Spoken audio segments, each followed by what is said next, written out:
शाम का समय, आसमान नारंगी और हल्का धुंधला।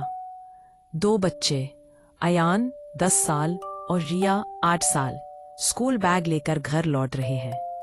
रास्ते में पेड़ों की परछाइयां लंबी हो रही हैं और हवा धीरे धीरे ठंडी होने लगी है।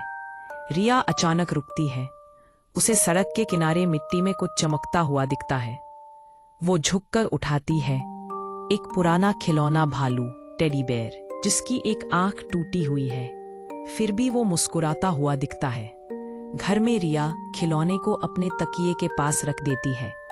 रात में हवा चलती है पर खिड़की बंद है। अचानक खिलौने की एक आंख धीरे से झपकती है। उसकी मुस्कान अब थोड़ी टेढ़ी लग रही है। कमरे में खिलौनों की गाड़ी अपने आप हिलती है और दीवार पर हल्की सी परछाई, जैसे कोई छोटा बच्चा दीवार के पार से देख रहा हो।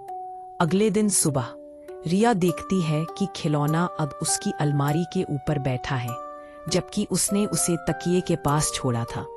स्कूल जाते समय उसे लगता है कि कोई उसका पीछा कर रहा है।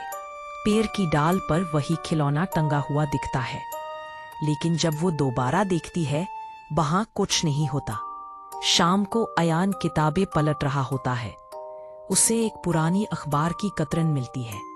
10 साल पहले इसी कॉलोनी में एक बच्चा गुम हुआ था और उसके साथ था उसका पसंदीदा टेडी बियर। आत पेड़ के हवा का झोंका अखबार को उड़ाता है और उसी वक्त खिलौना फर्श पर गिरकर करवट बदलता है।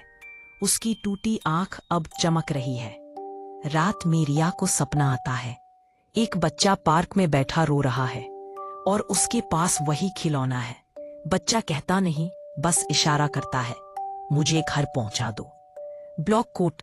रिया नींद में ही खिड़की के पास जाती है और खिलौना वहां रख देती है।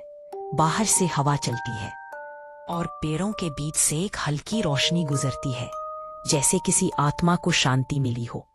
सुबह रिया जागती है। खिलौना गायब है, लेकिन खिड़की पर एक छोटा सा नोट पड़ा है, धन्यवाद, अब मैं घर पहुंचा गया।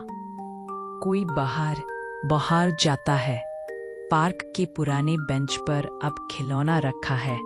उसके पास फूलों की माला और धूप की लहरें। धीरे धीरे हल्का होता है।